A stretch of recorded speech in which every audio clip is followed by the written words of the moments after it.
Bonjour chers amis, parlons des problèmes de la Mercedes classe G. La G est un véhicule très robuste et, à quelques exceptions près et avec des moteurs fiables, un véhicule qui sert fidèlement depuis des décennies. Bien sûr, avec un entretien régulier et de qualité. Sur les modèles plus anciens, la corrosion de la carrosserie et du châssis est fréquente. Les modèles plus récents sont mieux protégés contre la corrosion, les zones sensibles étant le bord inférieur du pare-brise, les ailes, les portes inférieures, les seuils et les pièces du châssis. La corrosion est également affectée par des pièces de carrosserie mal réparées, alors assurez-vous de vérifier leur état actuel. Sur les modèles plus anciens, il faut également vérifier le pare-brise, de l'eau peut parfois pénétrer dans le cèdre du pare-brise. Les trajets fréquents sur terrain accidenté endommagent la carrosserie et le groupe motopropulseur. L'achat d'une maison de transition nécessite un contrôle visuel approprié. Il faut se concentrer sur les différents dommages et fuites d'huile, le plus souvent au niveau de l'essieu arrière, de graisse provenant des joints homocinétiques antérieurs. Les niveaux sonores plus élevés sont également dus à une usure excessive des transmissions mécaniques. Les anciennes transmissions automatiques ne sont pas rares en cas de fuite d'huile. Les nouvelles transmissions automatiques 7G-troniques ont un problème avec l'unité de commande. Il est conseillé de changer l'huile de la boîte de vitesse tous les 60 000 km, ce qui est utile pour la durée de vie de la mécatronique complexe ainsi que du convertisseur lui-même.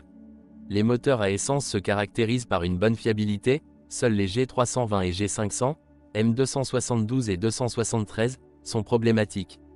Dans le cas de la 350 TD, la culasse casse parfois, rarement le bloc moteur. Cela s'applique notamment en cas de surcharge du moteur ou de plein régime, moteur froid, ou de panne de refroidissement, fuite de liquide ou accouplement de ventilateur inactif. Avec des pièces plus usagées, il est possible de rencontrer une usure mécanique excessive du moteur, qui se traduit par une consommation d'huile accrue et un démarrage à froid difficile. Les pannes de pompe d'injection surviennent avec la 300 TD, ce qui n'est pas bon marché car la solution est une réparation coûteuse dans un service spécialisé. 320 CDI et 350 CDI, parfois, le relais de chauffage du moteur ne démarre pas et le véhicule ne démarre pas. Et avec un kilométrage plus élevé, le risque de panne du servomoteur augmente le mécanisme de contrôle du canal d'admission. Les turbocompresseurs trop usés ou endommagés sont principalement dus à de petits déchets provenant de l'échappement. Un turbocompresseur trop usé révèle une consommation d'huile moteur plus élevée, de l'huile pénètre dans l'admission, une plus grande fatigue, un sifflement de la turbine et une puissance moteur plus faible. Les moteurs diesel CDI à 6 cylindres conformes à la norme d'émission Euro 4 endommagent le filtre DPF lors de trajets plus courts et plus fréquents, s'il est équipé d'un moteur. En plus d'augmenter la consommation moyenne de 1 à 2 litres, par rapport à la version sans DPF, il est encore plus sensible à la conduite. Dans le cas des moteurs Euro 5 qui contiennent un DPF de série, la difficulté avec un filtre encrassé est nettement moindre et la consommation moyenne est également légèrement inférieure. Le plus problématique est le 8 cylindres 400 CDI. La liste des problèmes qui affectent ce moteur est longue. Le plus souvent, il s'agit de problèmes liés au mécanisme de propulsion, aux injecteurs, à l'usure excessive du turbocompresseur et à l'usure du moteur.